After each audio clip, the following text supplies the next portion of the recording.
तो पिछला session actually मैं रिकॉर्ड करना ही भूल गया था, बट फेसबुक का स्ट्रीम है, live stream, may will download from there and share. तो संडे के भोजनम के कार्यक्रम में आप सभी का हार्दिक स्वागत है। हरे कृष्णा। तो बहुत उत्साह के साथ अटेंड करने के लिए आप सभी का बहुत बहुत धन्यवाद। तो हम लोग चर्चा कर रहे थे, ये पिछले सेशन में मैंने आप सभी को बताया था कि हम कंक्लूड करेंगे पिछले सेशन के साथ ही, लेकिन लास्ट के कुछ चैप्टर्स का सारांश हम लोगों को पढ़ लेना चाहिए, क्योंकि वो बहुत ही जरूरी है और भगवत गीता का, संपूर्ण भगवत गीता का सार आपको यहाँ पर मिल जाएगा। तो 15th चैप्टर जो 15वां अध्याय है वो हम सभी को समझना बहुत जरूरी है। 14th चैप्टर जो अभी हमने पिछला समझा था, 14th और उसके साथ साथ 16th चैप्टर के भी कुछ वर्सेस देखे थे। तो उन श्लोकों के माध्यम से इन दो अध्यायों में हमने किसके बारे में सीखा था? क्या हम लोग पढ़ रहे थे पिछले सेशन तक? 3 गुणों के बारे में। यस, तो हम 3 गुणों की चर्चा कर रहे थे। तो 3 गुणों की चर्चा में हम, आप सब लोग कुछ पॉइंट्स बताइए, क्या क्या हम लोगों ने सीखा था भगवत गीता में, क्या क्या भगवान कृष्ण बता रहे हैं 3 गुणों के बारे में। क्योंकि कलयुग में, मैं इसलिए रिवीजन करता हूँ क्योंकि कलयुग में ना बहुत भूलने की भगवान ने क्षमता दी हुई है। तो भगवान गीता में कहते हैं कि मत्तः स्मृतिर ज्ञानम अपोहनम च। तो भगवान भूलने की शक्ति भी देते हैं। तो कलयुग में याद रखने की शक्ति थोड़ा कम हो गई है, भूलने की जो भगवान की शक्ति है वो बढ़ गई है।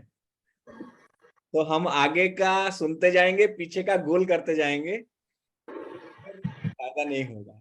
तो इसलिए मैं सभी क्लासेस से पहले एक रिवीजन कर लेता हूँ। Yes, so who wants to tell?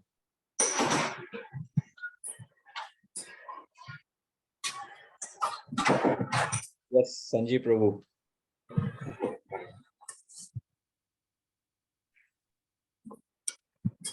Okay, बताइए, कोई भी बताइए।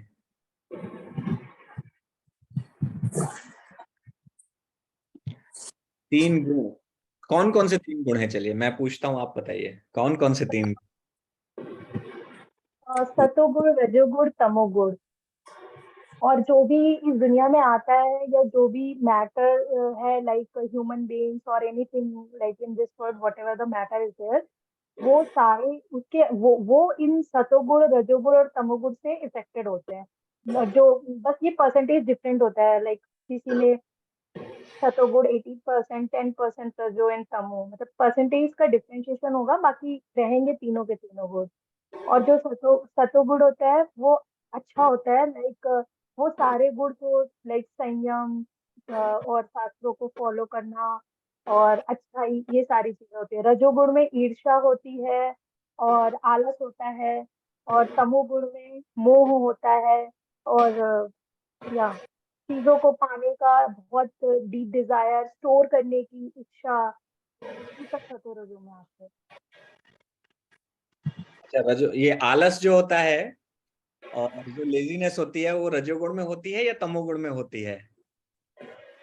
तमोगुण में होती है प्रभु जी। तमोगुण में होती है।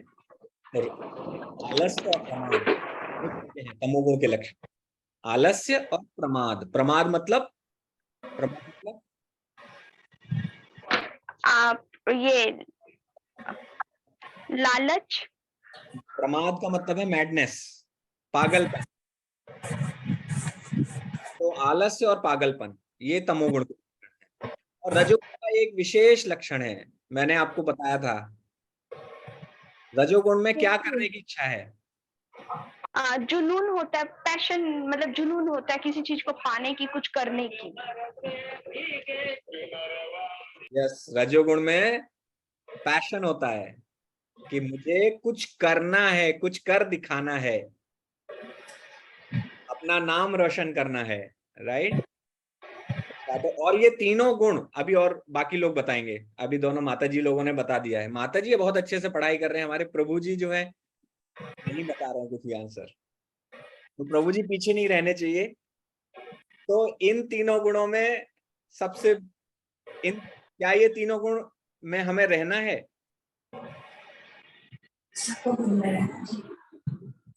Yes, who speaking?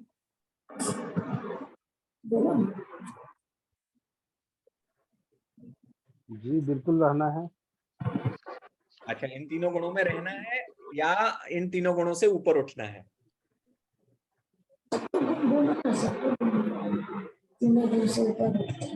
तीनों गुणों से ऊपर उठना है, यस। हमें इन तीनों गुणों से ऊपर उठना है। That is the whole goal of reading Bhagavad Gita is कि हमें कैसे भी करके इन तीन गुणों को ट्रांसेंड करना है। ट्रांसेंड मतलब इनसे ऊपर उठ जाना है। ओके, तो कैसे ऊपर उठेंगे तीन गुणों से ऊपर? मैंने तीन प्रकार की जंजीरों के उदाहरण दिए थे। इन तीन गुणों में रहने का मतलब किस प्रकार की जंजीरों में रहना है? पलाश प्रभु तो नहीं थे, और हु वाज देयर? पूर्णिमा माता जी वाज देयर। जो लोग थे वो बता सकते हैं। तीन जंजीर, संजीव प्रभु वाज देयर। हाँ प्रभु जी, इसमें आपने एक लोहे की जंजीर के बारे में आपने बताया था, चांदी के जंजीर के बारे में और सोने के जंजीर के बारे में बताया था। लेकिन जंजीर तो जंजीर ही है, आदमी गुलाम ही है लेकिन स्वतंत्र रहना चाहता है। तो लोहे की जंजीर कौन सी है? कौन सा गुण है? तमोगुण है या सतोगुण है? तमोगुण। हाँ, लोहे की जंजीर मतलब तमोगुण, और चांदी की जंजीर मतलब रजोगुण, और सोने की जंजीर मतलब सत्वगुण। तो कभी कभी आप संसार में देखेंगे लोग अपनी सोने की जंजीर के लिए बहुत घमंड करते हैं। आपको समझ में आ रही बात? अपने सोने की जंजीर मतलब गले वाली जंजीर नहीं है, ये बंधी हुई बंधन, जिस बंधन में बंधे हुए हैं वो जंजीर है। अरे देखो मैं सोने की जंजीर में बंधा हूं, पूरी तरह जकड़ा हूं सोने की जंजीर से ना, कितना अच्छा है, गोल्ड, 24 कैरेट गोल्ड से बनी है मेरी जंजीर। तो वो मूर्ख व्यक्ति को यह समझना चाहिए कि ये जंजीर ही हमारी समस्या है। हमें इन जंजीरों से बाहर निकलना है। इन जंजीरों में इंप्रूवमेंट करने से कोई फायदा नहीं है। पता चला गोल्ड से ऊपर प्लेटिनम की जंजीर हो गई, लेकिन फिर भी मेन प्रॉब्लम क्या है? कोई हमारे पास इंडिपेंडेंस नहीं है। तो इंडिपेंडेंस क्यों नहीं है? क्योंकि हम इन तीन गुणों से बंधे हुए हैं। तो हमने एग्जाम्पल दिया था पपेट का और तीन लेडीज का। तो ये सत्वगुण, रजोगुण, तमोगुण, ये तीन लेडीज हैं जो ऊपर से पपेट की तरह, जैसे पपेट मतलब कठपुतली का खेल आपने देखा है, वो पकड़े हुए हैं और हमें नचा रही हैं, और हम उनके धुनों पे थिरक रहे हैं, उनकी धुनों पे नाच रहे हैं। तो हमारे जीवन की यही समस्या है कि हम जंजीरों में बंधे हुए हैं।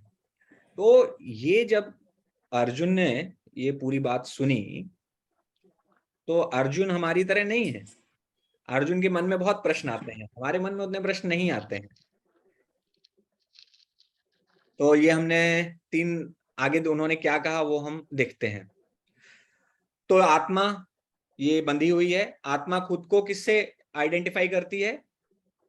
आत्मा खुद को सटल बॉडी से आइडेंटिफाई कर, सूक्ष्म शरीर से आइडेंटिफाई करती है। सोचती है माइंड इंटेलिजेंस ईगो के साथ जुड़ी हुई है, और माइंड इंटेलिजेंस ईगो किसके साथ जुड़ा हुआ है? स्थूल शरीर के साथ जुड़ा हुआ है। तो इस जन्म में ही आपके अगले जन्म का ब्लूप्रिंट तैयार हो जाता है। आप जिस प्रकार के कर्म करते हैं इस जन्म में, उसके आधार पर आपकी सटल बॉडी, आपका जो सूक्ष्म शरीर है, उसका निर्माण हो जाता है। तो किसी ने अगर कुत्ते के तरीके के कार्य किए हैं कि उसको अगला जन्म कुत्ते का मिलना चाहिए, तो उसकी subtle body by the time he leaves this body, उसकी सूक्ष्म शरीर की जो संरचना है वो कुत्ते के तरह हो जाएगी, और वो अगले जन्म में फिर कुत्ते की योनि में जन्म लेगा। तो अगर उसने ऐसी ऐसी हरकतें की हैं, तो हम क्या है, इन जंजीरों से बंधे हुए हैं और हमें इनसे बाहर निकलना है, यही गोल है। ठीक है, तो हमने देखा था सारे आइटम, कोई भी कार्य हो या कोई भी आइटम हो, किसी ना किसी गुण में, आप किस प्रकार का खाना खाते हैं उससे भी आपके अंदर गुणों का प्रभाव होता है। आप बहुत ही तीखा खाएंगे, मतलब बहुत तीखा खाएंगे, तो वो क्या है, रजोगुण। और उस तीखे से भी ज्यादा तीखा खाने लगे अगर आप, नाक कान से धुआं निकल रहा है, पानी निकल रहा है, आंखों से निकल रहा है, नाक से पानी निकल रहा है, कान से धुआं निकल रहा है, मतलब तमोगुण में खा रहे हो। नॉन वेज खा रहे हो, मतलब कौन से गुण में खा रहे हो, कौन से गुण का खाना खा रहे हो, तमोगुण का। तमोगुण। आप क्या खा रहे हो, डेड बॉडीज खा रहे हो। नॉन वेज खाना मतलब डेड बॉडीज खाना, तो डेड बॉडी खाना का खाने का अभिप्राय है तमोगुण में खाना। तमोगुण। कहते हैं कि इस भक्ति के प्रोसेस में या आध्यात्मिक प्रोसेस में कोई व्यक्ति बाकी 3 नियमों का अगर पालन नहीं कर रहा है, तब उसके आने का, तब भी उसके वापस आने का चांस है। यानी अगर वो इलिसिट अफेयर कर रहा है, या फिर इंटॉक्सिकेशन कर रहा है, या गैम्बलिंग कर रहा है, अगर इन 3 को भी तोड़ रहा है, तो भी उसके लिए वापस आना आसान है। वहां से भी वो आ सकता है और फिर से आध्यात्मिक जीवन शुरू कर सकता है। लेकिन यदि कोई व्यक्ति नॉनवेज खाता है, कोई जीवों की हत्या करता है, जीव हिंसा करता है, हिंसा का मतलब ये नहीं है, कुछ लोग इसको इस प्रकार से समझते हैं कि भाई मैं तो नहीं मार रहा हूं, मैं नहीं काट रहा हूं बकरा, कोई और काट रहा है, मेरे छोड़ने से कुछ नहीं होगा, क्योंकि एनीवेज तो वो काटने वाला है, तो मैं तो हिंसा नहीं कर रहा हूं, तो इसका प्रभाव मेरे ऊपर नहीं आना चाहिए। नहीं, आध्यात्मिक मार्ग इस प्रकार से नहीं चलता है। आप अगर उसके भागीदार हैं, वो आपके लिए कार्य हो रहा है, तो आपकी चेतना भी उससे प्रभावित होती है। तो कहते हैं हमारे आचार्य, शास्त्र कहते हैं कि जो व्यक्ति जीव हिंसा करता है, नॉनवेज खाता है, वो आध्यात्मिक जीवन प्रारंभ नहीं कर सकता। आपका आध्यात्मिक जीवन तो प्रारंभ तभी होगा जब आप नॉनवेज छोड़ देंगे। प्रभु इसलिए जी, एक खाना, हाँ बोलिए। एक खाना, एग, हाँ तो आज हाँ मॉडर्न सोसाइटी में बहुत एडवर्टाइजमेंट हो गया है कि एग जो है वेज होते हैं, है ना, अंडों को वेज माना जाता है। लेकिन ऐसा नहीं है। मैं ग्रुप में एक लेक्चर शेयर करूंगा अमोघ लीला प्रभु का, तो उसमें उन्होंने बताया है एग क्या है। Egg is actually menstrual waste of hen, और उनके ऊपर हिंसा करके जो जो एग कहते हैं ना, जिनमें जीवन नहीं होता है, वो एक्चुअली एग क्या है, वो मेंस्ट्रुअल वेस्ट है मुर्गियों का।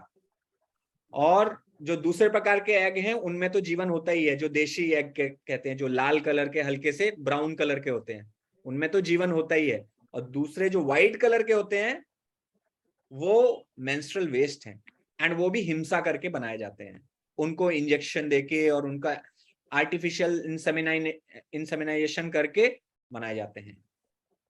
तो एग भी नॉनवेज है, हमें एग भी छोड़ना पड़ेगा, वो भी हमारे आध्यात्मिक मार्ग में बाधा है। I am sorry to disclose this, but ये बहुत ही महत्वपूर्ण प्रिंसिपल है।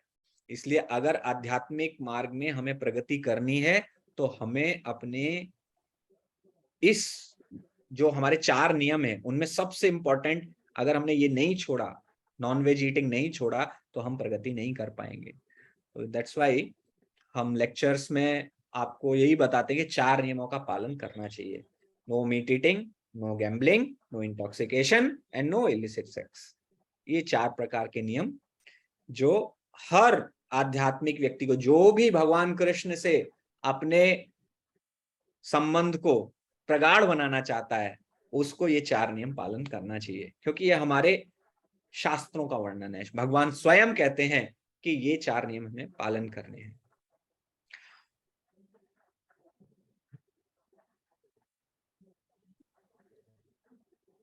तो यहां से फिर अगला अध्याय शुरू होता है, 15वां अध्याय।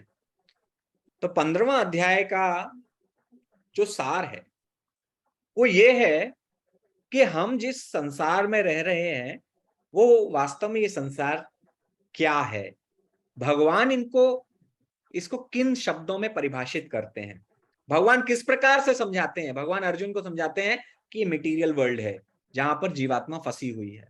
अब वो किस प्रकार से उसको समझाते हैं। अब मान लीजिए आपको स्विट्जरलैंड जाना है, तो स्विट्जरलैंड जाने के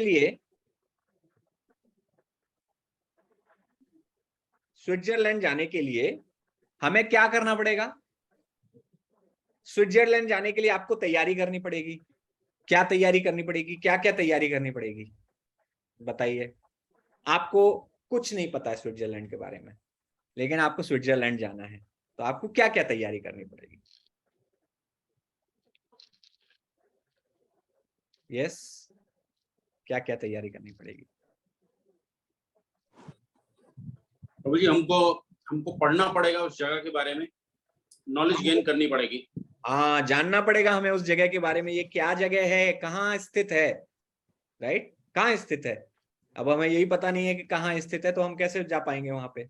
तो सबसे पहले पता करना पड़ेगा उस जगह के बारे में, उसके क्या ग्लोरीज हैं।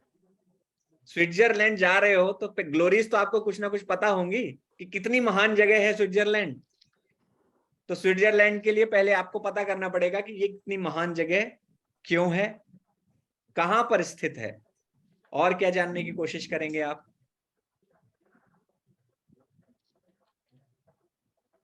और क्या जानने की कोशिश करेंगे, जाना है आपको, सोचिए आपको तैयारी करनी है। यस, बताइए कैसे जा सकते हैं, like the way we can reach there, method. Right. अब वहां कैसे जाना है, तो हमें ये मार्ग भी पता करना पड़ेगा कि उधर यहां से अब पानी के रास्ते से जाऊंगा या ट्रेन से जाऊंगा या एयर से जाऊंगा, तो आपको वो भी पता करना है, राइट। नेक्स्ट आपको और क्या पता करना है, ये होगी दो चीज। Take the permission from that country authority. हाँ, तो आपको वीजा लेना पड़ेगा वहां का। आपको वहां का वीजा जब तक नहीं मिलेगा तब तक आप वहां घुस नहीं पाओगे, करेक्ट। तो अगर आपको परमिशन नहीं मिलेगी उस कंट्री में घूमने, वो वीजा इंटरव्यू के लोग जैसे ही जाते हैं तो उनसे क्या प्रश्न किया जाता है, क्यों जाना है आपको भाई, क्या करोगे, आपको क्या पर्पज है आपके जाने का। तो वो आपसे पूछेंगे पहले, क्या वहां पे बम टेररिस्ट हो, उन्हें पता करना पड़ेगा ना, कहीं टेररिस्ट तो नहीं है, बम लेके तो नहीं जा रहा है कि वहां विस्फोट करेगा, राइट। तो आपको वीजा इंटरव्यू देना पड़ेगा। और क्या क्या करना पड़ेगा, डिसाइड करेंगे कि मुझे क्या क्या लेके, मतलब क्या लेके जाना है, ये क्या थोड़ा सा डिसीजन। यस, क्या लेके जाना है वहां पर। तो हम ये सब तैयारियां करेंगे। वहां पर आप जाके कहाँ रहेंगे, राइट, कौन सा होटल है या कौन सा पैलेस है जहां पर आप जाके रहेंगे, कहां पर आप खाएंगे, आपके खाने की क्या व्यवस्था है। तो सिमिलरली, तो जब आपको इस मटेरियल वर्ल्ड में एक छोटी सी जगह स्विट्जरलैंड वहां जाना है, तो उसके लिए इतनी तैयारियां करनी पड़ती हैं। तो यदि आपको स्पिरिचुअल वर्ल्ड जाना है जो कि संसार के बाहर की जगह है, तो आपको कितनी ज्यादा तैयारियां करनी पड़ेंगी। तो आपको पहले स्पिरिचुअल वर्ल्ड के बारे में जानना पड़ेगा। तो अभी वहां के बारे में जानने के लिए आपके पास क्या साधन है। देखो, स्पिरिचुअल वर्ल्ड तो आपने देखा नहीं है, जैसे आपने स्विट्जरलैंड नहीं देखा है, मतलब इस एग्जांपल में जो हम ले रहे हैं, हमने जैसे स्विट्जरलैंड नहीं देखा है, तो अगर मुझे आपको समझाना है कि स्विट्जरलैंड इतना महान क्यों है, तो मैं आपको कैसे समझाऊंगा। तो मैं आपको समझाऊंगा, मान लीजिए आप कानपुर में रहते हैं, तो मैं आपको एग्जाम्पल देके समझाऊंगा कि कानपुर में आपने वो जेके टेम्पल देखा है। हाँ, जेके टेम्पल तो देखा है। तो जेके टेम्पल जो है उस जैसे वहां पे 1000 टेम्पल हैं। ऑफ कोर्स स्विट्जरलैंड में नहीं है, लेकिन आपको जब मुझे एग्जाम्पल से कुछ समझाना है तो मुझे आपके रेफरेंस में समझाना पड़ेगा। आपको जिस चीज का ज्ञान है उस चीज को रेफरेंस लेकर, उसका संदर्भ लेकर मुझे आपको समझाना पड़ेगा, राइट। तो मैं क्या करूंगा, आपको यहां की चीजें बताऊंगा और यहां से वहां के बारे में समझाऊंगा।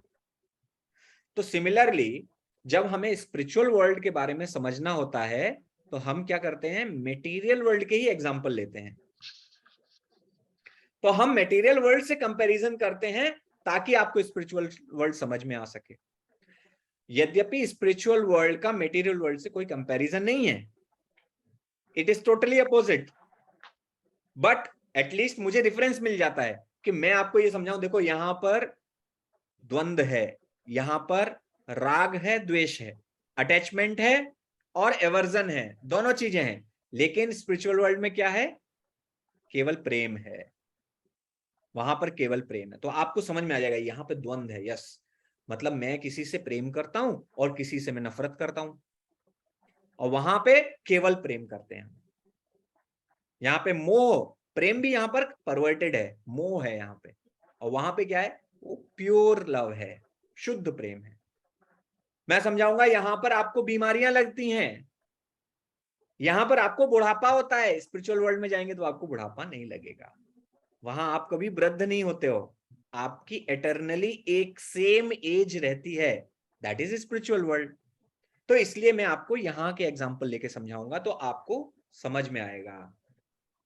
अब जैसे कोई 2000 का नोट आपके सामने दिखाता है, तो 2000 के नोट में रियल क्या है और फेक क्या है, आपको अगर समझना है तो आपको कुछ इंडिकेटर्स मिलेंगे कि देखिए 2000 के नोट में यहां पर एक वाटरमार्क स्पेसिफिक बना हुआ है, और वो वाटरमार्क कोई और कॉपी नहीं कर सकता है, ऐसा उसमें टेक्नोलॉजी यूज की गई है। और देखिए एक छोटी सी जगह है जहां पर छोटा सा कुछ लिखा हुआ है, भारत या ₹2000। तो आपको जब भी चेक करना हो कि ये असली नोट है या नकली नोट है, तो आप क्या करेंगे? ऐसे रेफरेंस पॉइंट लेंगे और उनको दोनों नोट को रख के मिला के देखेंगे, रियल वर्सेस फेक। सिमिलरली आपको स्पिरिचुअल वर्ल्ड के बारे में अगर पता करना है, आपको यहाँ के और वहां के डिफरेंसेस, अंतर क्या है इन दोनों जगहों में, वो आपको पता करना पड़ेगा। तो उसके लिए मैं आपको बताऊंगा, या भगवान कृष्ण आपको गीता में बता रहे हैं कि देखो यहां पर जन्म मृत्यु जरा व्याधि है, यहाँ पे जन्म लेते हो और फिर थोड़े दिन में तुम बड़े होते हो, उसके बाद तुम्हें बुढ़ापा लगता है, बीच बीच में बहुत सारी बीमारियां लगती हैं और लास्ट में मृत्यु हो जाती है। लेकिन आप स्पिरिचुअल वर्ल्ड में जाओगे तो आपको इस प्रकार की कोई परेशानी नहीं होगी, राइट? तो भगवान आपको इस प्रकार से समझाते हैं। तो this is how we understand about spiritual world. तो अगर कोई कहता है ना, किसने देखा है स्पिरिचुअल वर्ल्ड, बहुत सारे लोग प्रश्न करते हैं, आप बड़े आए समझाने वाले, आपने देखा है स्पिरिचुअल वर्ल्ड? आप गए हैं कभी आध्यात्मिक संसार में, या श्रील प्रभुपाद जी गए हैं, ये आपको पता है क्या?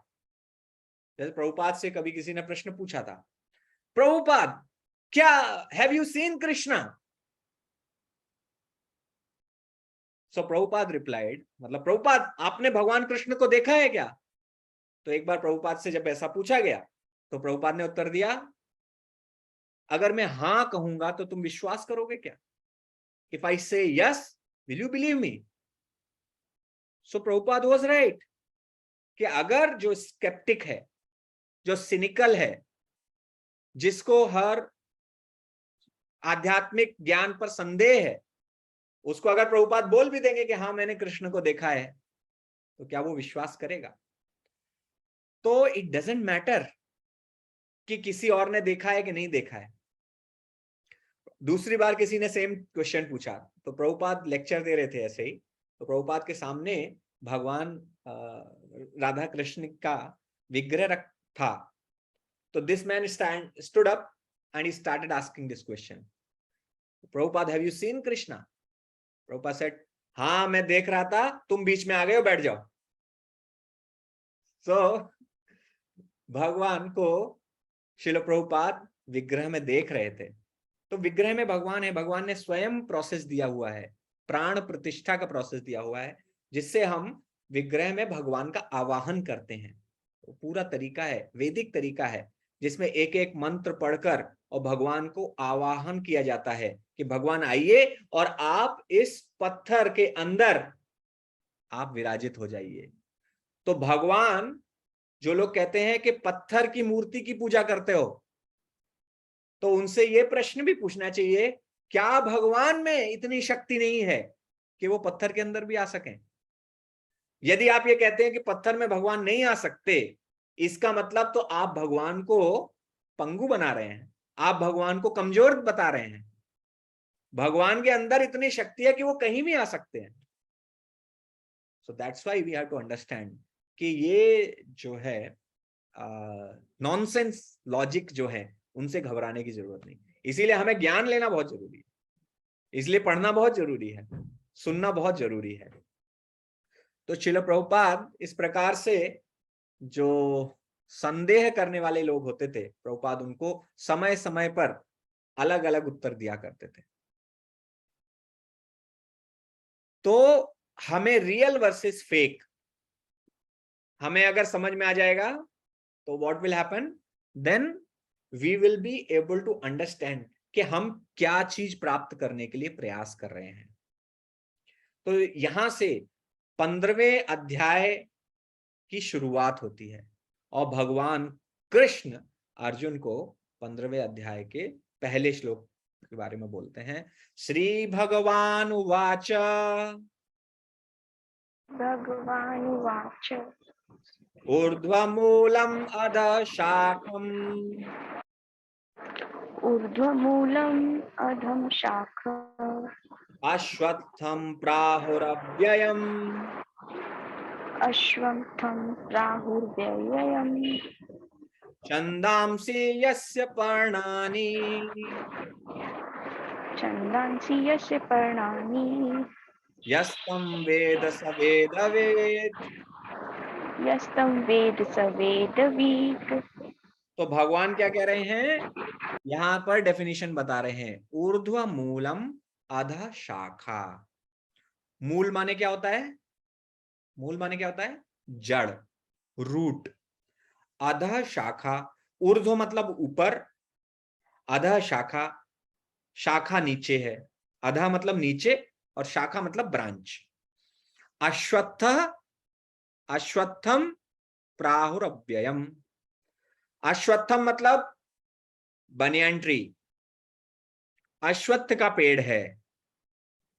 और ये अश्वत्थ का पेड़ किस प्रकार से है, ऊर्ध्वमूलम अधः शाखा। आप देख सकते हैं यहां पर जड़ उसकी ऊपर है, शाखा उसकी नीचे है। Okay, understandable. तो ये मटेरियल वर्ल्ड है, ये भौतिक संसार है, ऊर्ध्व मूलम अधः शाखा। तो आपको उल्टा कहां कहां दिखाई देगा, उल्टा पेड़ आपने देखा है इस संसार में कहीं, कहां पर आपको उल्टा पेड़ दिखाई देता है? आपने कभी देखा है ऐसा कोई पेड़? पानी पानी के अंदर, तालाब के किनारे, हरी नदी बोल, किनारे। हरी बोल।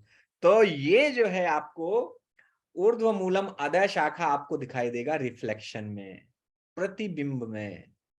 प्रतिबिंब में ही आपको, वरना पेड़ ऐसे होता है, सीधा होता है। और जब आप पानी में, अगर पानी के किनारे जो पेड़ हैं आप देखेंगे तो उनका रिफ्लेक्शन आपको उल्टा दिखाई देगा। तो ये जो है भगवान कह रहे हैं इस प्रकार से भौतिक संसार है। इसका मूल क्या है, ऊपर गया है और शाखाएं नीचे गई। अब ये क्या क्या है उसके बारे में आगे भगवान बता रहे हैं।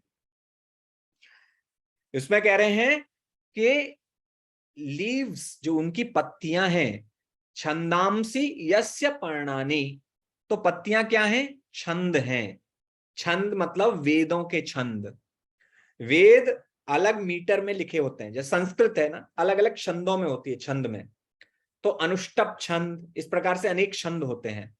तो प्रत्येक श्लोक संस्कृत का एक छंद में लिखा होता है। हिंदी में भी छंद होते हैं, आप हिंदी में भी कुछ गाएंगे तो एक छंद हो जाता है। तो इस प्रकार से छंद जो हैं, वेदों के जो छंद हैं, वो उनकी पत्तियां हैं। तो पत्तियों का क्या कार्य होता है वो हम आगे देखेंगे। और जो इस पेड़ को जानता है वो वेदों को भी जानता है। तो आप अगर देखिए कि एक एक चीज हमें अब समझेंगे कि भगवान मूल यानी जड़ किसको बता रहे हैं, शाखा किसको बता रहे हैं, पत्तियां किसको बता रहे हैं, ये सब हम समझेंगे। शाखा क्या होती है, ब्रांच। ठीक है, तो अब भगवान आगे बताएंगे। तो बेसिकली ये जो भौतिक संसार है ये स्पिरिचुअल वर्ल्ड का रिफ्लेक्शन है, परवर्टेड रिफ्लेक्शन है, और ये इन्वर्टेड ट्री है, उल्टा पेड़ है। अब सेकेंड श्लोक है अधश्चोर्ध्वम, एक मिनट, अधश्चोर्ध्वम प्रसृतास्तस्य शाखा, अधश्चोर्ध्वं पृष्ठास्तस्य शाखा गुण प्रवृद्धा विषया प्रवाला, गुणा प्रवृद्धा विषया प्रबाला अधश्च मूलानि अनुष्ठतानि अधश्च मूलानि अनुसन्तानि कर्मानुबन्धीनि मनुष्यलोके, कर्मानुबन्धीनि मनुष्यलोके। तो जो branches of this tree extend downward, नीचे की तरफ जाती हैं, और अपवर्ड, नीचे जाती हैं, ऊपर जाती हैं। और वो किससे, इनका नरिशमेंट किससे होता है? 3 मोड्स ऑफ मटेरियल नेचर से। जो ये जो 3 गुण के बारे में हम चर्चा कर रहे थे, उनसे इन शाखाओं का पोषण होता है। और ट्विग्स मतलब क्या होते हैं? देखिए ट्विग क्या होता है, जैसे ये है एक छोटा सा, इसमें पत्तियां हैं, ट्विग में पत्तियां होती हैं, तो ये मेन ब्रांच है, वहां से एक छोटा सा सेमी जो सब ब्रांच कह सकते हैं, वो ट्विग है, और उसमें से पत्तियां निकली होती हैं। तो वो क्या है? सेंस ऑब्जेक्ट्स हैं, हमारे इंद्रियों को तर्पण देने वाली जो विषय हैं वो ये है। और इस ये जो पेड़ है उसके मूल शाखा यानी उसकी जो जड़ें हैं वो नीचे भी जाती हैं, और ये किससे बंधी हुई हैं? These are bound to the fruitive actions of human society. वो इस संसार के जो लोग कर्म कर रहे हैं वो उससे बंधी हुई हैं। तो अब बताइए कि वैदिक जो छंद हैं उनको भगवान क्यों पत्तियां कह रहे हैं? भगवान वैदिक छंदों को क्यों पत्तियां कह रहे हैं? Vedas are the manuals of life. Veda जो हैं वो जीवन जीने का मैनुअल है जो भगवान ने हमें दिया है। और अगर आपको इस संसार में जीवन जीना है तो आपको वेद से ज्ञान लेकर आप उस जीवन को जी सकते हैं। तो Vedas are the manuals of life. Kalyug में लोग उसका अध्ययन नहीं करते हैं, ये एक अलग बात है, लेकिन कलयुग के प्रारंभ में भी बहुत अध्ययन होता था, अन्य युगों में तो अध्ययन होता ही था। वेदों की खास बात यह है कि वेद आपको सभी प्रकार का ज्ञान देते हैं। तो जब वेद व्यास जी ने वेदों की रचना की थी तो उन्होंने ये सोचा था कि जब कोई जीवात्मा इस भौतिक संसार में जन्म लेगी तो वो अज्ञान में होगी, उसको ज्ञान नहीं होगा। अगर आपको किसी बच्चे को पढ़ाई शुरू करवानी है तो आप कहां से शुरू करवाते हैं? ABCD से शुरू करवाते हैं। A for Apple, B for ball, या फिर 0 1 2 3 से आप गिनती शुरू करवाएंगे। सीधे आप उसको डिफरेंशिएशन और इंटीग्रेशन नहीं पढ़ाने लगेंगे, सीधे आप उसको लिटरेचर नहीं पढ़ाने लगेंगे, आप शुरुआत करवाएंगे एलिमेंट्री से। तो इसी प्रकार से सोचकर वेद व्यास, जो कि स्वयं भगवान के अवतार हैं, शक्त्यावेश अवतार हैं, मतलब पूर्ण अवतार नहीं है, वो शक्त्यावेश अवतार हैं। शक्त्यावेश अवतार कौन होते हैं? जब किसी जीवात्मा को भगवान कुछ विशेष शक्ति प्रदान करते हैं ताकि वो कुछ बहुत बड़ा कार्य कर सके इस समाज की सेवा के लिए, तो वो शक्त्यावेश अवतार होते हैं। तो वो पूर्ण अवतार नहीं है, शक्त्यावेश अवतार है। तो शक्त्यावेश अवतार वेद व्यास जी ने जब वेदों की रचना की तो उन्होंने ये सोचा था कि मैं लोगों को सभी प्रकार के ज्ञान दूंगा, और ऐसे ज्ञान दूंगा जो स्टार्टिंग से स्टेप बाय स्टेप व्यक्ति की आध्यात्मिक उन्नति करवाएगा। अब आपको इस भौतिक संसार में अगर जीवन जीना है तो आपको यह भी पता होना चाहिए कि किस प्रकार से भोजन खाना है, किस प्रकार से आपको अपना जीवन बाकी कार्य करने हैं। आपको भोजन खाने के लिए भोजन पहले लेके आना पड़ेगा, तो भोजन लेके आने के लिए आपको कुछ मेहनत करनी पड़ेगी, खेती करनी पड़ेगी। उन्होंने क्या किया, धार्मिक प्रोसेस दिया। उन्होंने कहा कि आपको देवताओं की पूजा भी करनी पड़ेगी। तो भगवान भी गीता में कहते हैं कि जब यज्ञ किया जाता है तो उस यज्ञ से वर्षा होती है। तो इस प्रकार से उन्होंने, वेद व्यास जी ने सभी देवी देवताओं की वर्शिप भी दी हुई है। तो व्यक्ति क्या होगा, ये वेद व्यास जी का विचार था कि व्यक्ति एक एक करके कदम बढ़ाएगा। तो पहले वो कर्म कांड करेगा, ठीक है, पहले वो फ्रूटिव एक्शन करेगा। तो कुछ कर्म करेगा, उससे फल की इच्छा करेगा और अपना लाइफ एंजॉय करेगा। तो धर्म अर्थ काम मोक्ष जो बात करते, 4 पुरुषार्थ जो उन्होंने दिए हैं। तो उन्होंने कहा धार्मिक तरीके से अपना जीवन जिएगा, देवताओं की उपासना करेगा, तो फिर उससे अर्थ कमाएगा, पैसा आएगा उसके पास, फिर वो अपनी कामेच्छाओं की पूर्ति करेगा, और फिर वो कामेच्छाओं की पूर्ति कर लेगा तो उसके बाद जब उसका मन भर जाएगा तो वो मोक्ष की प्राप्ति के लिए प्रयास करेगा। तो ऐसा उनका विचार था। यानी पहले देवी देवताओं से फिर वो ऊपर उठेगा, फिर भगवान के बारे में जानेगा, और भगवान के बारे में जानेगा तो आगे भगवान की शुद्ध भक्ति करेगा और फिर भगवान को प्राप्त करेगा। लेकिन जो कर्मकांड वाला सेक्शन है वो इतना बड़ा हो गया कि जब व्यक्ति उसको करने जाता है तो वो कर्मकांड में ही फंस के रह जाता है। तो उन्होंने तो लैडर दी थी एक एक करके ऊपर चढ़ने के लिए। हमने क्या किया, हम लैडर के उस एक सीढ़ी चढ़ के उसी के ऊपर अपना घर बना के बैठ गए कि अब मुझे इससे ऊपर नहीं जाना है। कहां जाना है, मुझे स्वर्ग तक जाना है।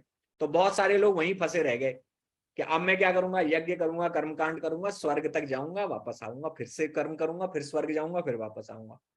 क्योंकि ये तो प्रोसेस है। जैसे जैसे आप क्षीणे पुण्य मृत्यु लोका विशंति, जैसे जैसे आपके पुण्य क्षीण होते जाते हैं स्वर्ग लोक में, तो आप फिर नीचे आ जाते हैं। तो आप यही करते रहते हैं। तो लोग क्या है, वहां पर सीढ़ी के ऊपर ही अपना घर बसा के बैठ गए। उन्होंने ऊपर जाने की इच्छा ही त्याग दी कि मैं सीढ़ी में ऊपर चढ़ के तो देखूं इससे अभी कुछ महान चीजें उन्होंने दी हैं कि नहीं। तो वेद क्या है, इसीलिए वेदों के जो छंद हैं वो पर्णानी कहे गए हैं। तो इस मटेरियल वर्ल्ड का पोषण करने वाले हैं। अब पत्तियों में क्या है, पत्तियों की क्या विशेषता है, जब कोई फल या फूल आता है ना, पहले फूल आता है तो इन्हीं पत्तियों के बीच से फूल आता है, राइट, और उस फूल से फल आता है, राइट। तो इनकी तुलना इसीलिए की, पत्तियां बहुत विशेष हैं। जब आप पानी देते हैं, जड़ के साथ आप पूरे पेड़ में पानी भी देते हैं, और जो फोटोसिंथेसिस की प्रक्रिया है सूर्य से, वो कहां होती है, पत्तियों में होती है। तो पत्तियां पोषण करती हैं। तो इसी प्रकार वेदों के छंद इस भौतिक संसार का पोषण करते हैं, लोगों को ये समझाते हैं कि आप कर्मकांड पूर्वक अपना जीवन कैसे जी सकते हैं। हायर नॉलेज भी देते हैं, लेकिन कर्मकांड का सेक्शन इतना बड़ा हो गया कि हायर नॉलेज तक लोगों ने जाने की इच्छा समाप्त कर दी, लोगों ने सोचा ही नहीं फिर। तो ये है छंदांसी यस्य पर्णानि, छंद ये हो गए। नेक्स्ट क्या है,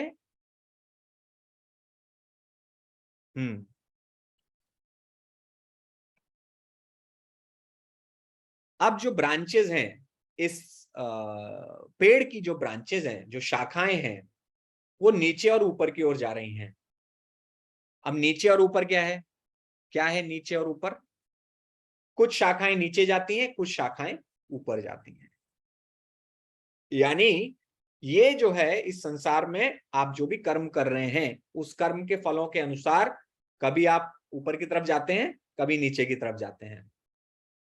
ऊपर नीचे आपका इस प्रकार से आवागमन होता रहता है। ये किसके आधार पर होता है, 3 गुणों के आधार पर।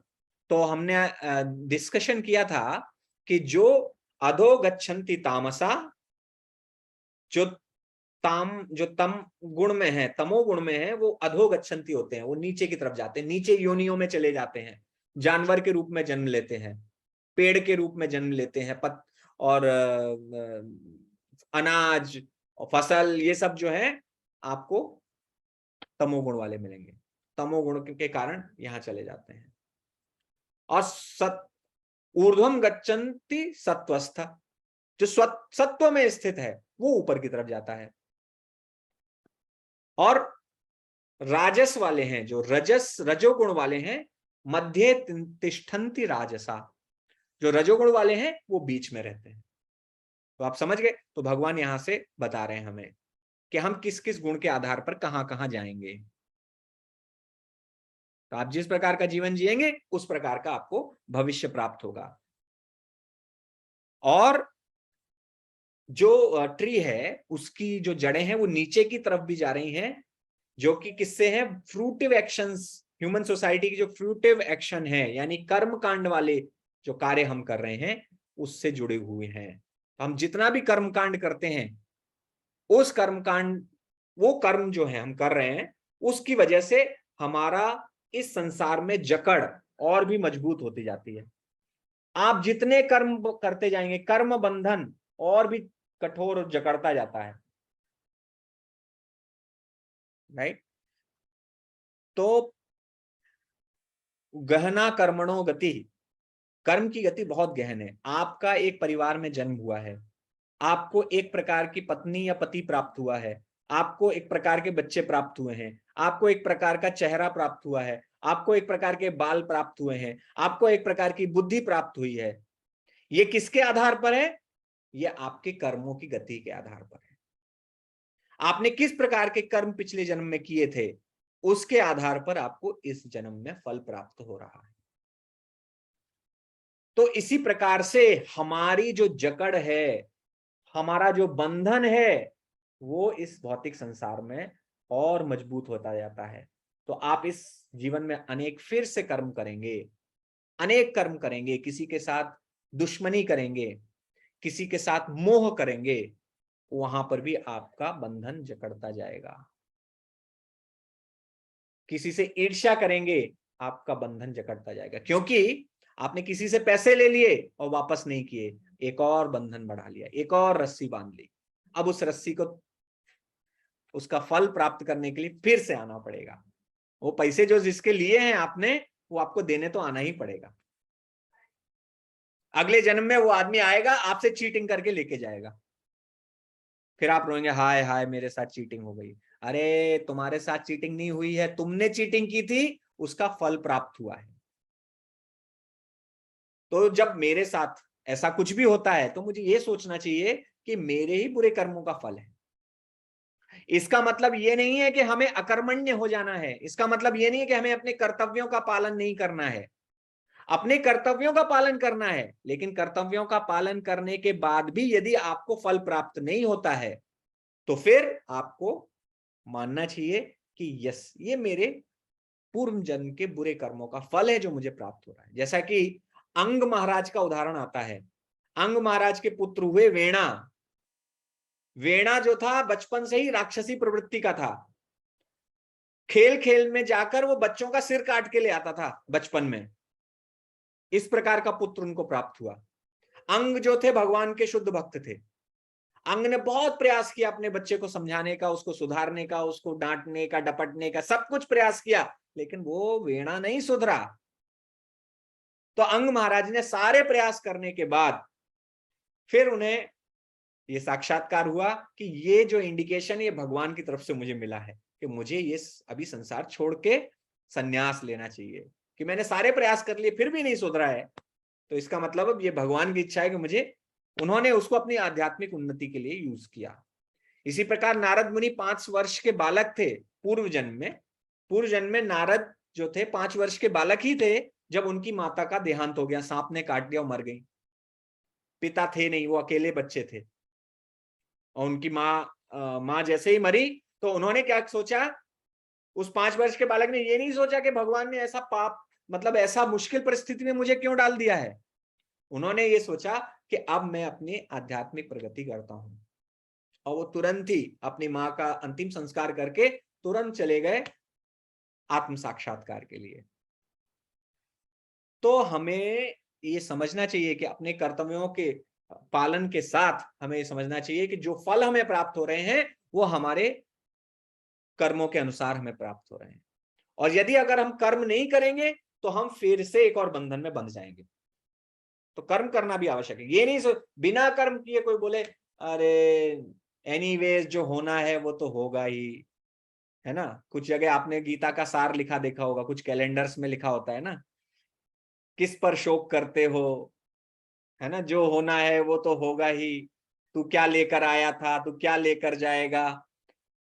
तो ये जो फिलॉसफी है कि इसको फेटलिस्टिक कहते हैं कि भाग्य ही सब कुछ है, ऐसा नहीं है। भाग्य सब कुछ तब है जब आपने कर्म अपने पूरे अच्छे से किए हो, अपने कर्तव्यों का निर्वहन जब आपने अच्छे से किया है, तब जो फल प्राप्त हो रहे हैं उनको स्वीकार करना है, वो भाग्य है। लेकिन पहले बिना कर्म किए फल की इच्छा करना या सोचना कि बिना कर्म किए मुझे फल क्यों नहीं प्राप्त हो रहे हैं, तो ये गलत है। ठीक है।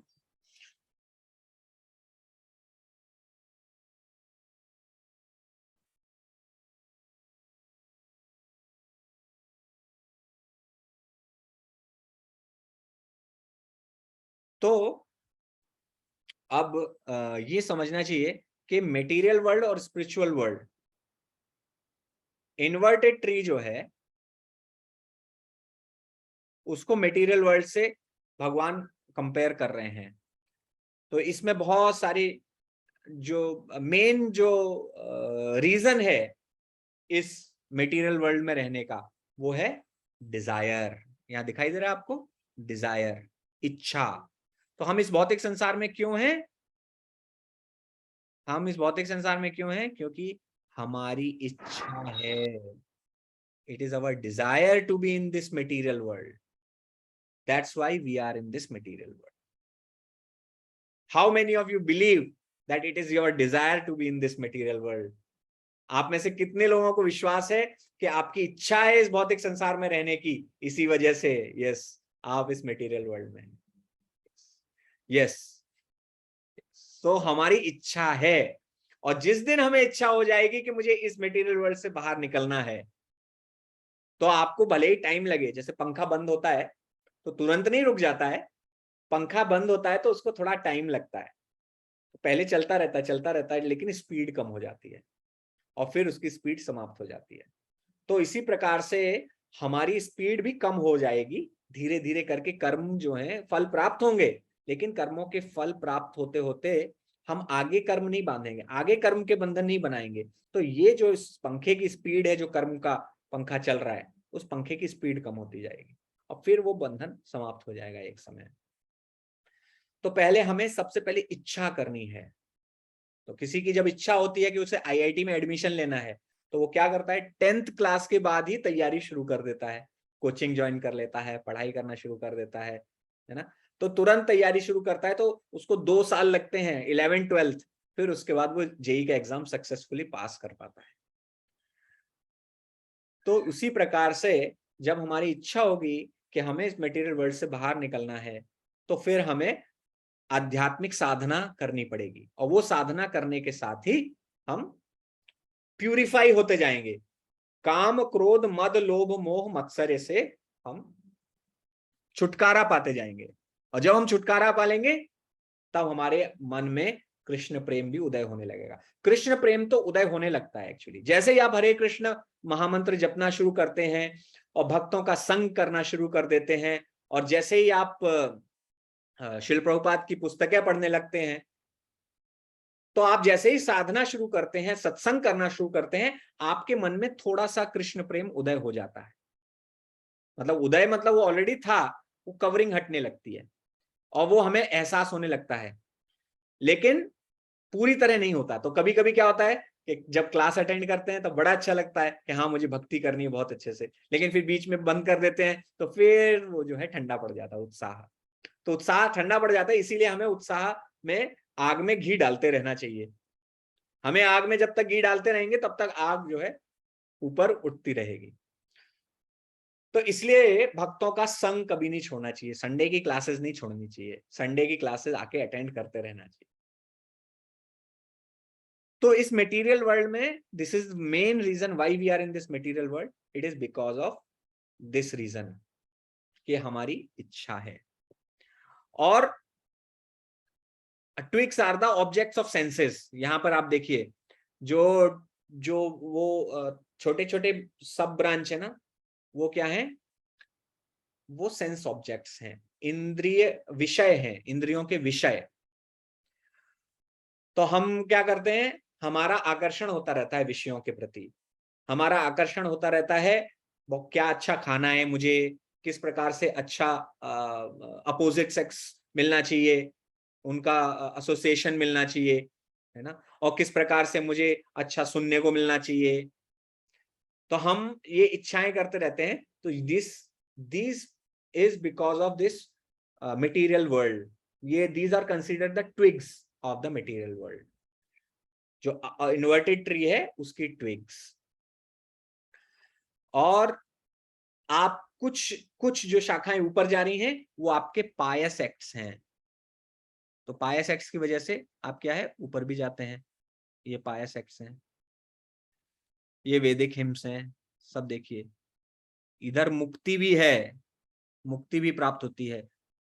इकोनॉमिक डेवलपमेंट, रिलीजियोसिटी यानी धर्म अर्थ काम, सेंस ग्रेटिफिकेशन, काम की भी पूर्ति हो रही है, ये सब फल हमें प्राप्त हो रहे हैं यहाँ पे।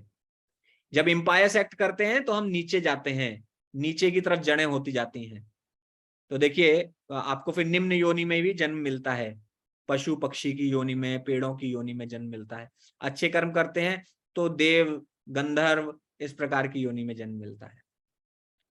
तो इस प्रकार से भगवान बताते हैं कि ये मटेरियल वर्ल्ड का इन्वर्टेड ट्री है, उल्टा अश्वत्थ का पेड़।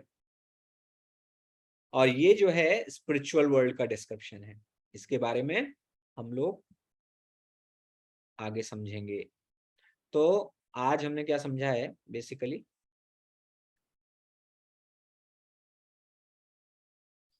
हाँ, और पानी, इन्वर्टेड ट्री में जो पानी है, वो जो नरिशमेंट है वो क्या मिल रहा है, 3 मोड्स ऑफ मटेरियल नेचर से मिल रहा है। ठीक है,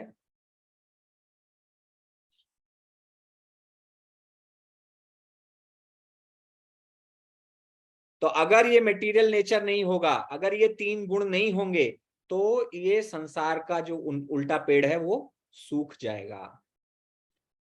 लीव्स वैदिक हिम्स हैं। तो जिस प्रकार से पत्तियां क्या करती हैं, पानी और मिनरल्स को इकट्ठा करती हैं, उनका यूज करती हैं और उनसे फूल और फल बनाती हैं। तो उसी प्रकार से वेद के जो छंद हैं वो हमें किस प्रकार से इस मटेरियल वर्ल्ड को एंजॉय करना है, उसका आनंद उपभोग करना है, उसके बारे में हमें बताती हैं। तो ट्विग्स क्या है, सेंस ऑब्जेक्ट्स हैं, taste, hearing, sight, smell, touch. तो हर एक पत्ती है एक अलग अलग ट्विग से कनेक्ट रहती है। तो अलग अलग वेदों के जो छंद हैं वो क्या है, अलग अलग सेंस ग्रेटिफिकेशन के बारे में हमें बताते हैं। तो कोई है जिसमें आपको अच्छी पत्नी मिलनी चाहिए तो उसके लिए अलग छंद हैं वेदों में। कहीं आपको अच्छा पति मिलना चाहिए, उसके लिए वेदों में अलग छंद हैं।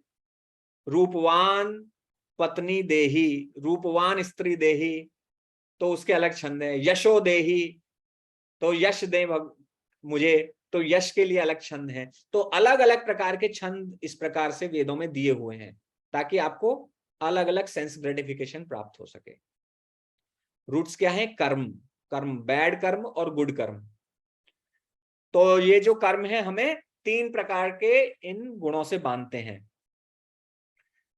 तो roots are via medium for water to enter into tree. तो पानी किस प्रकार से घुसता है, पानी जड़ों के माध्यम से प्रवेश करता है। इसी प्रकार से हमारे जो अटैचमेंट, इस संसार में जो अटैचमेंट हैं उनके द्वारा it help the 3 modes to act within us. तो हमारे कर्म में क्या किया हमने, किसी से अटैचमेंट किया है, किसी से द्वेष किया है, इसके माध्यम से 3 गुण प्रवेश करते हैं अंदर। तो हमें इसलिए अटैचमेंट और अवर्जन यानी राग और द्वेष, दोनों से ही दूर रहना चाहिए। ये हमारी आध्यात्मिक साधना का पार्ट है। राग द्वेष मुक्तस्तु, राग और द्वेष से मुक्त होना चाहिए। फ्रूट्स हैं हैप्पीनेस एंड डिस्ट्रेस। तो इस पेड़ के फ्रूट्स क्या हैं? सुख और दुख।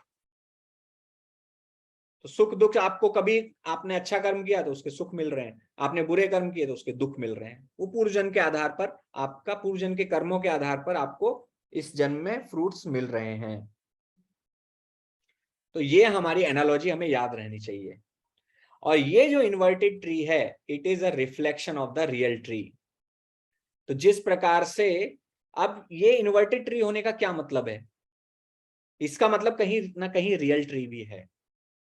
आपके पास फेक नोट है, इसका मतलब कहीं ना कहीं रियल नोट भी है। करेक्ट? आपके पास कुछ भी जानकारी अगर किसी वस्तु की है, तो इसका मतलब वो वस्तु कहीं ना कहीं एग्जिस्ट करती है, तब उसकी आपको जानकारी। तो ये जो मटेरियल वर्ल्ड है, it is actually perverted reflection of the spiritual world. Perverted क्यों बोला है इसको? क्योंकि ये डिस्टॉर्टेड, पानी में जब प्रतिबिंब आप देखते हो तो प्रतिबिंब कैसा दिखाई देता है? प्रतिबिंब डिस्टॉर्टेड रहता है, क्योंकि पानी की गति रहती है, तो आपको ठीक से चित्र नहीं दिखाई देता, राइट? और वो इल्यूजरी होता है। आप जाके, आपको आम का पेड़, आम के पेड़ पे आम लगा हुआ है, लेकिन आप उस आम के पेड़ पे जो लगा है उसको नहीं देख रहे हो, आप पानी में उसके रिफ्लेक्शन को देख रहे हो। आप जंप मार के वो आम लेने जाओगे तो क्या आपको आम मिलेगा? तो नहीं मिलेगा। इसी प्रकार से आप इस मटेरियल वर्ल्ड में सुख की तलाश करोगे, आप कूदी, मतलब आपने जंप मारा इसमें, लेकिन आपको वहां खुशी मिलेगी? नहीं मिलेगी, क्योंकि ये रिफ्लेक्शन है, ये एक प्रतिबिंब है। एक मूवी आई थी, काफी फेमस थी, मैट्रिक्स ट्रायलॉजी। तो मैट्रिक्स में उन्होंने यही कॉन्सेप्ट यूज किया था कि ये जो संसार जो दिखाई दे रहा है, it is actually a reflection, it is actually coded, real नहीं है कुछ भी। तो हम जो है, मतलब बाहर विदेशों के लोग हमारे गीता के ज्ञान को ले जाकर मूवी बना रहे हैं, और हम अपने गीता के ज्ञान को यूज करके कुछ नहीं कर रहे हैं। तो आप अब गीता पढ़ रहे हैं, तो यहां से हमें समझ में आ रहा है साफ साफ कि इस संसार का जो भी हमें प्रपंच दिखाई देता है, वो सब इल्यूजन है, रिफ्लेक्शन है। और वो रिफ्लेक्शन कभी भी आपको सीधा दिखाई नहीं देगा, यानी आपको हमेशा उसमें कुछ डिस्टॉर्शन दिखाई देगा। जैसे इस संसार में जितने भी गलत लोग मर्डर करते हैं, क्राइम करते हैं, तो स्पिरिचुअल वर्ल्ड में ये चीजें नहीं है। स्पिरिचुअल वर्ल्ड में भी भगवान नटखट हरकतें करते हैं, भगवान गोपियों को परेशान करते हैं, लेकिन वहां पर काम नहीं है, वहां पर लस्ट नहीं है। Krishna is not lusty. Krishna क्या है? अपनी, कृष्ण की सब ऊर्जा है, हम सभी कृष्ण की ही ऊर्जा हैं, उन्हीं के पार्ट एंड पार्सल है। तो कृष्ण अपनी ऊर्जा से संवाद कर रहे हैं, उनके साथ व्यवहार कर रहे हैं। और यहां मटेरियल वर्ल्ड में जब ये आ जाता है, उसका रिफ्लेक्शन आया है, तो ये क्या बन गया? लस्ट बन गया, क्राइम्स होने लगे, रेप होने लगे, स्त्रियों के ऊपर अत्याचार होने लगे। तो because this is perverted reflection of spiritual world, that's why we are suffering here. So we have to understand कि ये जो परवर्टेड रिफ्लेक्शन है, उसके कारण ही हम इस संसार में कष्ट उठा रहे हैं। परवर्टेड रिफ्लेक्शन को हम रियल मान बैठे हैं, हम यही मानने लगे कि यही सत्य है, तो इस वजह से हम परेशान हैं। तो आगे हम चर्चा करेंगे नेक्स्ट क्लास में। Thank you very much. अगर आप में से आपका किसी का कोई प्रश्न है तो पूछ सकते हैं, otherwise we will end it.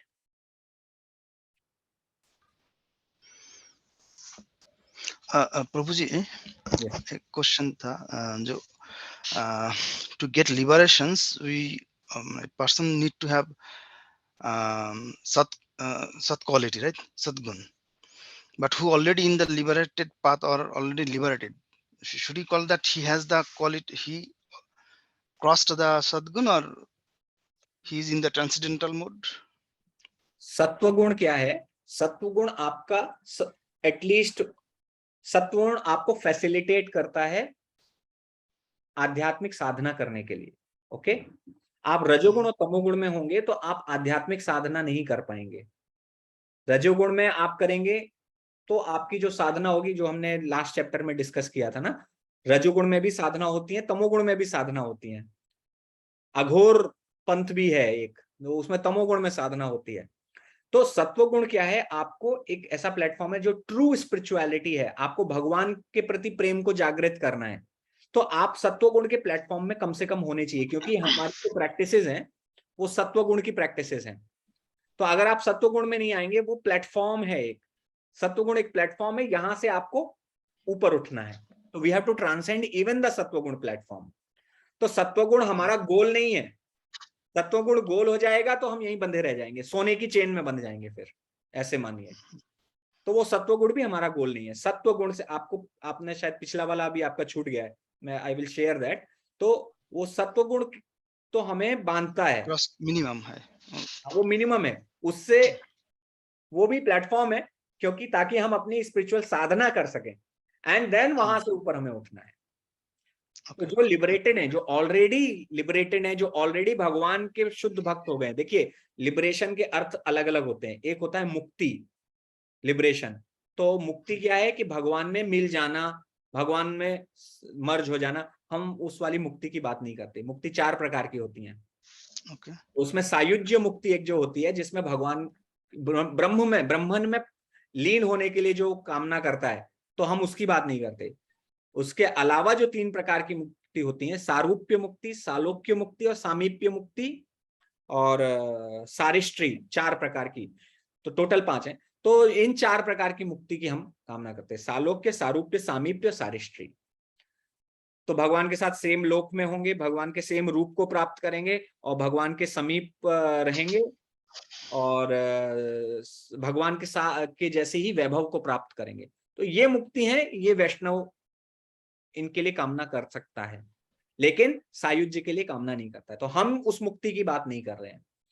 और मुक्ति का मतलब क्या है, जो इस संसार के जो त्रिताप हैं, त्रिताप कौन कौन से हैं, अधिभौतिक, आध्यात्मिक और अधिदैविक, ये 3 ताप हैं, इससे इनसे मुक्ति हमें मिल जाए।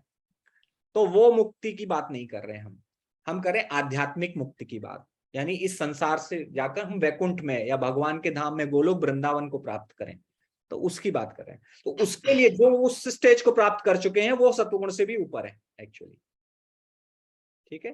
जैसे श्रील प्रभुपाद हैं, तो सत्वगुण से भी ऊपर उठे हुए हैं, right.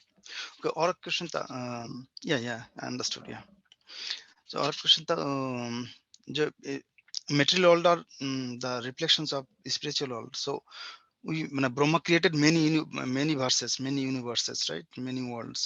So we have many reflections, right? Or no? No, many Brahma did not create. Brahma created one universe. One Brahma creates one universe. Other Brahma, but we have multiple Brahmas. Other Brahmas create other universes. Yes. तो अलग अलग ब्रह्मा जी हैं, अलग अलग universes हैं। हमारे जो ब्रह्मा जी हैं वो 4 सिर वाले हैं। तो अगर आपको पहचानना हो, बहुत सारे ब्रह्मा आपके सामने आ जाएं, तो आप अपने ब्रह्मा जी को कैसे पहचानेंगे, उनके 4 सिर हैं। अगर वहां पे होंगे कोई 5 सिर वाले हैं, कोई 6 सिर वाले हैं, 10 सिर वाले हैं, कोई 100, 1000, लाख सिर वाले ब्रह्मा हैं एक्चुअली। तो उनके जो लाख सिर वाले ब्रह्मा है, उनका ब्रह्मांड उससे बहुत बड़ा ब्रह्मांड है एक्चुअली। तो हमारे 4 सिर वाले ब्रह्मा, तो उनका ब्रह्मांड ये है। तो आपका क्या प्रश्न था? वो भी वर्ल्ड डिफरेंट है ना देन आवर वर्ल्ड्स। हाँ, वो अलग अलग है, वो अलग यूनिवर्सेस हैं। आप चाहें तो उस यूनिवर्स में भी जा सकते हैं। उसका कोई डिस्क्रिप्शन नहीं है गीता में और कोई सारा हमारा पुराण में? हाँ, उसमें पुराणों में डिस्क्रिप्शन आता है। एक कथा भी आती है कि किस प्रकार ब्रह्मा जी एक बार भगवान कृष्ण के पास आए थे द्वारका। तो वो द्वारपालों से उन्होंने कहा कि भगवान कृष्ण को बोलिए कि ब्रह्मा जी आए हैं। तो उनके मन में थोड़ा सा अहंकार था कि मैं जो है ब्रह्मा हूं। तो भगवान अपने भक्तों के मन में सब कुछ स्वीकार कर सकते, अहंकार स्वीकार नहीं कर सकते। तो अहंकार जब होता है तो भगवान तुरंत उसको चकनाचूर कर देते हैं। तो भगवान ने अपने द्वारपालों से कहा कि उनको पूछो कौन से ब्रह्मा आए हैं। तो ब्रह्मा जी के पास द्वारपालों ने यही प्रश्न किया कि भगवान पूछ रहे कि आप कौन से ब्रह्मा हैं। तो ब्रह्मा जी आश्चर्य में पड़ गए, उन्हें लगा कौन से ब्रह्मा है? अरे मैं Brahma, creator of this universe. तो उन्होंने कहा कि क्रिएटर ऑफ द यूनिवर्स हूं, 4 सिर वाला ब्रह्मा हूं, 4 सिर वाला ब्रह्मा बोलिए। तो उन्होंने कहा ठीक है, तो भगवान ने उनको बुलवा लिया। उसी समय भगवान ने मानसिक आदेश देकर सारे यूनिवर्सेस के सारे ब्रह्माओं को बुलवा लिया। और ब्रह्मा जी, हमारे ब्रह्मा जी, 4 सिर वाले ब्रह्मा जी, वो देख रहे थे सारे ब्रह्माओं को। जब वो आए तो उन्हें वो देख पा रहे थे, लेकिन बाकी सारे ब्रह्मा किसी एक दूसरे को नहीं देख पा रहे थे। तो भगवान, उन्होंने देखा सारे ब्रह्मा, हजारों लाखों करोड़ों ब्रह्मा आकर भगवान को प्रणाम कर रहे हैं। और जब वो प्रणाम करते हैं, यानी दंडवत करते हैं, तो उनके जो मुकुट हैं वो जमीन से टकराते हैं, आपस में टकराते, बहुत जोर से आवाज होती है। And this Brahma, our Brahma of 4 heads, he is watching this whole scene and he became humble. और वो समझे कि भगवान कृष्ण की क्या पोजीशन है और मेरी क्या पोजीशन है, वो तुरंत विनम्र हो गए। तो that shows, that is one of the kathas actually, जो बताती है कि अनंत ब्रह्मा है, अनंत कोटि ब्रह्मांड है। और भगवान का एक नाम है अनंत कोटि ब्रह्मांड नायक। भगवान का नाम है, वो अनंत कोटि ब्रह्मांडों के स्वामी है। तो हम कृष्ण को क्या है, कभी कभी छोटा समझ लेते हैं। हम कभी कभी सोच लेते हैं अरे कृष्ण, तो हमें लीला सुनने में बड़ा आनंद आता है, हमारे मन में आता है कृष्ण जो है, मेरे मन में कितना प्रेम है, मैं कृष्ण से डायरेक्ट पर्सनल रिलेशनशिप स्टैब्लिश करूंगा। को लोग अपने, उनको गोपाल जी उनको बच्चे की तरह रखते हैं, बहुत रखते हैं, ठीक है, अच्छी बात है। लेकिन वो होने से पहले हमें उनके ऐश्वर्य का अंदाजा होना चाहिए। हमें ये पता होना चाहिए एक्चुअल कृष्ण की पोजीशन क्या है। आप एक ब्रह्मांड के एक छोटे से भाग में बैठे हुए हैं, और भगवान इस ब्रह्मांड, इस जैसे अनेकों अनेकों ब्रह्मांड के स्वामी हैं। यहाँ के एक देश के प्राइम मिनिस्टर से आप नहीं मिल सकते, मतलब मैं नहीं मिल सकता, शायद हम में से कोई ऐसे नहीं आसानी से मिल नहीं सकता। और हम किससे मिलने की बात करते हैं? हम मिलने की बात करते हैं इन अनंत कोटि ब्रह्मांडों के स्वामी से। तो ये जानने से पहले कि कृष्ण से मुझे प्रेम करना है, उससे पहले मुझे ज्ञान होना चाहिए कि कृष्ण हैं कौन, उनकी परिभाषा क्या है, वो कितने बड़े हैं, वो कितने महान हैं, कितने ऐश्वर्यवान हैं। तब जाके हमें हमारे आध्यात्मिक जीवन की शुरुआत यहीं से होनी चाहिए। First we should know, before getting to know about the rasas between devotees and Krishna, before that we have to understand the position of Krishna, the magnificent position of Krishna in this whole creation. Yeah. Okay, आपका प्रश्न क्या था? I think ठीक है, मैंने description है क्या नहीं है तो आप बता दिया। जो तो मैंने जो हमारा ब्रह्मा देख लिया था, जो अदर्स ब्रह्मा है, लेकिन then the other worlds or other brahmas, or they have the similar instruction, or maybe the different kind of similar, like we have the Vedas or instruction from God. They must have something like this, or yes, to go to the every spiritual ब्रह्मांड, world. So, प्रत्येक ब्रह्मांड में process है, self realisation का process है, creation का process है, पूरा प्रोसेस चल रहा है वहां भी। yeah. लेकिन हमें कोई इच्छा नहीं करनी चाहिए कि मैं ये ब्रह्मांड छोड़ के हमारे दूसरे वो तो बात क्योंकि ये भी एक भौतिक इच्छा ही है, और फिर उसके चक्कर में और फिर जन्म लेने पड़ेंगे। Yes, ठीक है, thank you. Hare Krishna. Anybody Hare else Krishna. with a question?